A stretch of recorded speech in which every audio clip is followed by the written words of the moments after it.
இங்க ஒரு வயதான பெரியவர் வாங்கின கடனுக்கு வட்டி கட்ட காசு இல்லையேன்னு ரொம்ப சோகமா வீட்டுக்கு போறாரு. அவர் வீட்டுக்கு வந்த உடனே அவரோட மனைவி சப்பாத்தினா சுட்டு தராங்க. நீ சாப்பிட்டியான்னு கேக்குறாரு. நான் சாப்பிட்டேன், எனக்கு வயிறு ஃபுல்லா இருக்குன்னு அவர்கிட்ட பொய் சொல்றாங்க. இவங்க ரெண்டு பேருமே வீட்டுல தூங்கிட்டு இருக்கும் போது இந்த பெரியவர் அவங்க மனைவி கிட்ட உனக்கு கடைசி ஆசனம் எது இருக்கான்னு கேக்குறாரு. என்னே நீங்க டவுனுக்கு கூட்டிட்டு போறீங்களான்னு அவங்களும் இவர்கிட்ட கேக்குறாங்க. இவங்க ரெண்டு பேருமே காலையில ரொம்ப சீக்கிரமா எழுந்து டவுனுக்கும் கிளம்புறாங்க. அங்க போய் ஒரு ஹோட்டல்ல ரொம்ப பசிக்குதேன்னு கொண்டு வந்த சப்பாத்தினா பிரிச்சா இதெல்லாம் இங்க சாப்பிடக்கூடாதுன்னு வெளியில அனுப்பிடுறாங்க. இவங்க ரெண்டு பேருமே நடந்து போயிட்டு இருக்கும் போது அந்த அம்மா மயக்கம் போட்டு கீழே விழுந்துடுறாங்க.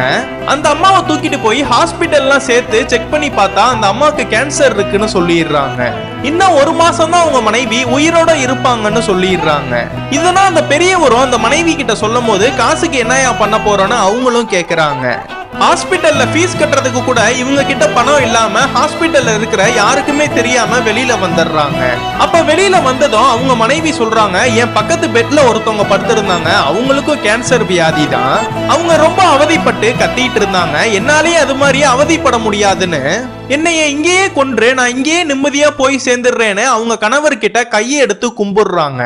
இந்த கணவருக்கும் வேற வழி இல்லாம அவங்களோட கழுத்துல சுருக்க மாட்டி நிம்மதியா கண்ண மூட வச்சிடுறாரு.